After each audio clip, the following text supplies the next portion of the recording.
Hey guys, I'm Missy from Cosmicloverehab, and we are going to get straight into what you need to know about the twin flame journey. Okay, so there's a lot of things coming to my mind really fast, and so I'm just going to try to get this information out where it makes sense without going too far off a subject. Okay, so for a while I've been trying to figure out what I believed about this whole twin flame thing. Okay, like, do I believe in there being one specific person for you? And also how that ties in with free will and divine timing and, you know, what's supposed to happen, you know, mission and all those things. And so I feel like I've come to some kind of conclusion. And this is just from some of my research and my experience and studying energy a lot with my clients, as well as with myself. So here's what I know for sure so far, is that it's a choice. It's a choice as far as what you want to experience in this lifetime. Okay, so what I mean by that is that it still comes down to what you focus on expands. Okay, like that's the bottom line. So here what that looks like. Okay, say, you know, there is a field of possibilities, okay? Everything around you, the space between you and I, the space between you and everything out here in this entire universe is the field, okay? The field of ideas. And you and I have a choice of what field or what we're tapping into in that field, okay? So just to give you an example, okay, let's say, you know, how on a cell phone or on a computer, for example, you know how you can open up one screen and then you can open up another, and you can have all those screens on your cell phone at the same time. So let's say you have up to like 8 screens of different things, of, you know, Google and maybe Facebook is one. Think of that as different possibilities that you could tap into, okay? So say one is mission. Say one of those possibilities in the field is mission. And another possibility is, you know, the 9 to 5 and just regular life, you know, like just being here in the matrix. Another possibility is, let me think. I mean, there could be a few different things that you're good at, or a few different plans that you have, or a few different ideas. Like maybe I could do this, or maybe I could do this, but somehow it doesn't seem like they coexist, right? Well, the choice is yours. This is what I think a lot of us don't understand. The choice is yours. It's not something that's pre-planned. You know, it's not something that's just going to happen by itself. It's not something that, I mean, there are very rare situations where, and I mean very rare. See, this whole twin flame journey is rare all by itself. So when you put that together with those people that just come together because that's what happened, like that's even a smaller percentage of you know, 2 people coming together and having a mission, right? So, and the reason why, first of all, it's so hard to come together in union and carry out mission is because it's hard enough to stay focused on mission for one person, let alone 2, right? And so, and that other person has free will just like you have free will. So you can't really control. You know, I know some people teach that if you stay focused on you, that person just comes in alignment. And, you know, and sometimes I believe that does happen if there is still an alignment. But if the two people aren't doing the same thing at the same time, which it doesn't quite work like that. I mean, there is some truth to that from my experience, but not on all levels. So, what am I trying to say? I like kind of lost. So what I'm trying to say is, if you have a few things going on at the same time, it's going to be a little difficult to be able to experience that, being in mission with another person, because you have to make sure that you are first mission focused, right? And I was listening to Mel Brand the other day, and that video, I don't even remember what it's called, but it was really interesting about the whole twin flame dynamic and being able to work together with the twin flame. You know, it's a choice. It's a choice. And the choice is not that you get to choose for that person. The choice is that you have to choose for yourself. Like, mission has to be number one. It can't be romance. It can't be like sitting there like fantasizing about the person all day. If romance is number one, then mission, you know, it can't even happen. It can't even happen in that space. Like, you getting out there and healing this and helping to heal the world is number one focus. So anyway, let's get back to what I'm saying. So I do readings. I read energy.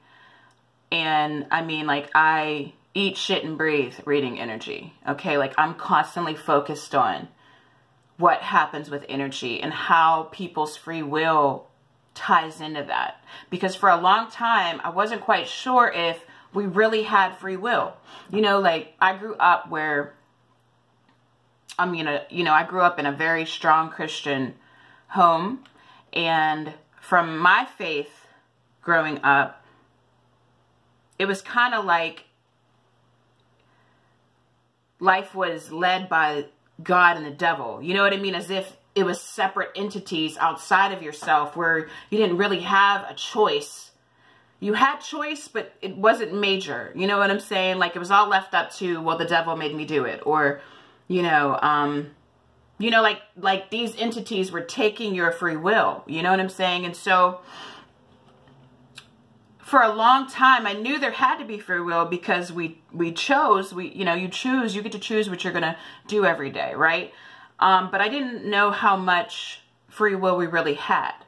And so from my experience, you do have points on your soul map. You do have people that you're quote unquote supposed to meet. You do have maybe jobs or opportunities that come your way that could be on the soul map. You don't always see all those people in one lifetime. You don't always come across all those opportunities. It's all depending on your own, how fast you evolve, basically, like how fast you grow, or that's what determines what you need next. Because really the people that you meet and the opportunities come just to help you evolve. So if you've evolved past a certain point, you may not meet the person you were supposed to meet. There'll be other opportunities. I don't mean it like that. I'm just saying, like, really free will is a humongous chunk of your life. And if you don't believe what I'm saying, just look around you. You see people every day. Like, I've seen people in this twin flame community that literally like have passed away, and I've seen them on mission to an extent. Really good people, and just knew for a fact that they were coming together with that person, and it never happened. So for me, in the bigger picture, you know what I mean, in the cosmos, like in all the dimensions out here, basically time really is an illusion. So like having to, on a soul level, having to get everything in one lifetime isn't really necessary. Like, us racing the clock to get somewhere, to do something, is really just like an ego thing, in a sense. Sometimes the soul is pulling you, don't get me wrong, but I'm saying, like, us thinking that we only have so much time is true, but it's not. You know what I mean? Not in the bigger picture, you know? So, with that being said, if your focus isn't mission, it's going to be really difficult for you to have a partner who's in mission with you. Because it's crazy out here. You know what I'm saying? Like, this is not an easy walk. And self-awareness is not an easy walk. It's not the easiest walk whatsoever. That's why you don't see a whole lot of people doing it. And even people that are on this path still have a hard time being in the matrix. We all have a hard time focusing on awareness. It's so easy to get caught up in addiction. Especially, a lot of us feel like, a lot of us are empathic. And when you're picking up all these energies and you have to feel all that around you and deal with your own stuff, like, it's easy to get caught up in drugs. It's easy to get caught up in food, sex, or whatever it is. You know what I mean? It's so easy to get caught up in work, family, whatever it is. Like, you know, we live here. So, my message to you is, it's a choice. It's a choice about, it's a choice as far as what field you're tapping into. Back to the whole, like, you know, having different screens open on the phone at the same time. You know, if you have four different screens on your phone open at once, you know, and you have choice on which one you're going into. Whatever you're most interested in, whatever drives you the most, whatever pulls you the most, you tap into that and you stay there, then that's what you're going to experience. But if you're tapping into that and then you're coming over here and you're tapping into that and you're tapping into that and you're kind of just bouncing back and forth consistently, there's nothing wrong with that, but it doesn't sustain the twin flame energy. You know what I'm saying? Like, you got to consistently be in that energy to, for the most part, attract that to you. So the choice here is what's most important to you. You know, it's not so much about right and wrong. It's about what you're choosing to focus on. You know, codependency is really huge. Because codependency is a major, while it's a learning tool, and a big learning tool on this journey, and, you know, as far as learning about it and healing through it and being able to help other people through it. However, it's a major distraction. So if you're not aware and you're not moving through it, you can get stuck in it. And therefore, your focus isn't on mission. So there isn't a need for perfection. There isn't this need to heal everything in your life to get to that point. Really, the bottom line is mission, period. And like Mel was saying in this video, which I really need to figure out what the name of it is so I can link it below this video, is he was saying, like, those people that can hold this energy and can be the teachers and the healers, and in some cases come together with somebody that's equal to them and could do that same thing. They have to eat, shit, and breathe mission. Usually those people are obsessed with mission. All they think about is healing the world.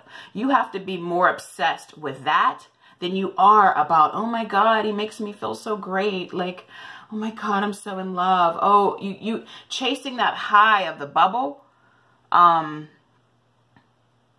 yeah, that's going to get you stuck right into codependency. Yeah, it's a part of the healing process too, right?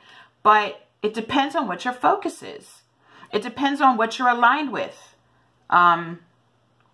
It's not just going to fall into your lap. I mean, in very, very, very rare cases, if 5% of the population, let's say, is twin flames, and 4.5% of that 5%, those are the people that got to work through it. The other half, that one little 0.5%, those are the people that just come together because of, you know, for whatever reason, I really don't know. So, that's, you know, how much it's not normal for it just to happen. So just understand that you have a choice. Like, and know that you know where your power lies. And another thing that I want to talk about that's so important is getting psychic readings and coaching. Okay. By the way, I do give readings and I do coaching, right? And I pay attention. I pay attention to outcomes. I pay attention to,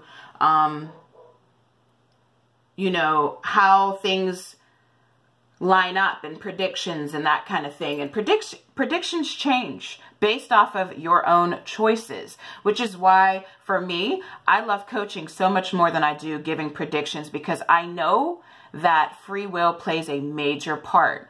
And so if you get a prediction from a psychic and you believe wholeheartedly that that's going to happen, and you don't understand that it's about your own power and your own choices, that could actually happen, what she said, you know, or he said, if you believe in it that much, because it really does come down to belief systems.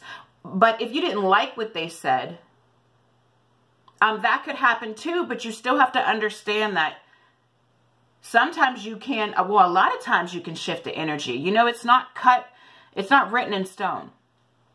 So when you're talking to a psychic who isn't a coach, and they just give you a prediction, and you're out there with this prediction, and you don't realize that there's work that has to be put in, or you don't realize that you have a lot of power in the situation, it doesn't really do you that much of good. I'm not saying that those psychics aren't good. That's not what I mean. I mean, I think everybody has their own purpose.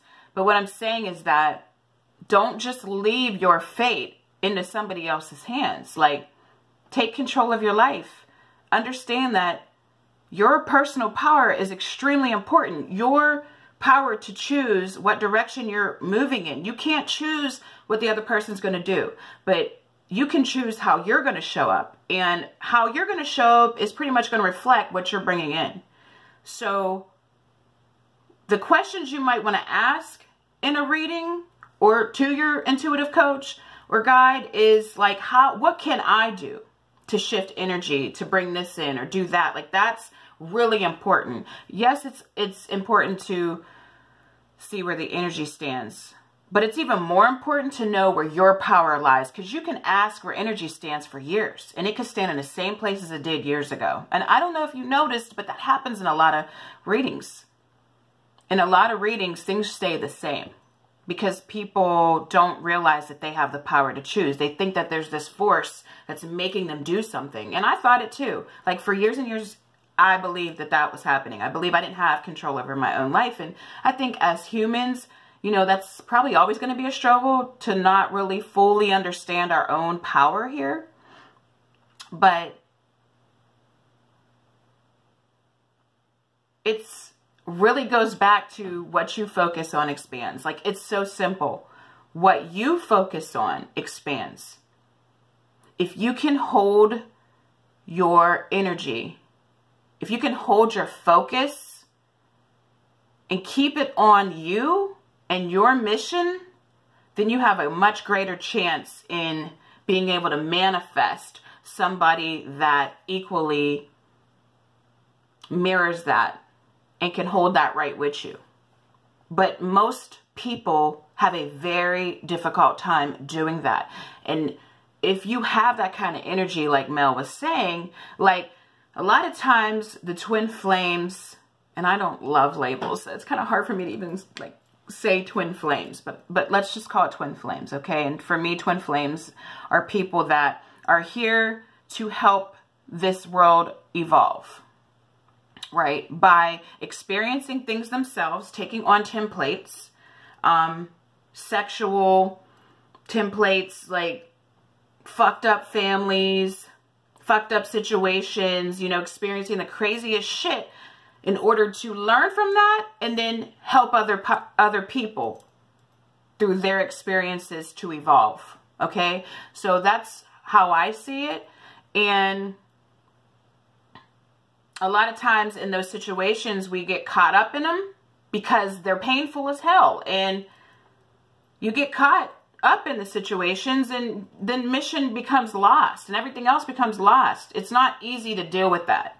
And that's what Mel was talking about, the templating and our job here. You know what I'm saying? So with that being said, I'm trying to figure out where I was going with that. So, okay, I don't really even remember where I was going with that, but it's hard to deal with that. That's the point. And if you're one of those kind of people that can focus on you and your mission more than you want to focus on the romance or, you know, wanting to be saved, and I'm not judging for that because I feel like we've all been there. We've all done that. But I'm just putting it out there. You know what I mean? It is what it is. Then you have more of a chance of being able to manifest that. But you just got to understand, where's your focus? You know what I mean? Like, it's not about the other person. It's not about life just like pulling you along and saying, no, you know what I mean? Like, nobody's pushing you, nobody's pulling you, nobody's punishing you. You've got to figure out what you want to focus on. It's that simple. And it's not about focusing on bringing in union. It's not about, you know, sitting there manifesting this specific person to come in and you guys do this together. It's really not so much about that. It's more about you focusing on you. And you out here in this world, whether it's on the streets, you know, on the internet, on the phone, however you do mission, whatever the heck that is, like, get out here and help these people. I mean, and we all need help. I'm not saying, like, you know, that anybody's separate from myself. But what I'm saying is, like, we got work to do. We got work to do, and that has to be number one, period. Nothing else can be number one. Like, and it should be in your bones. It should be in your soul. It should call you. You know what I mean? Like, I'm not saying that you know, you still have to choose what you're going to focus on, regardless if it's calling you, regardless if, you know, you can feel it. The focus still has to be that. And a lot of times you have to choose that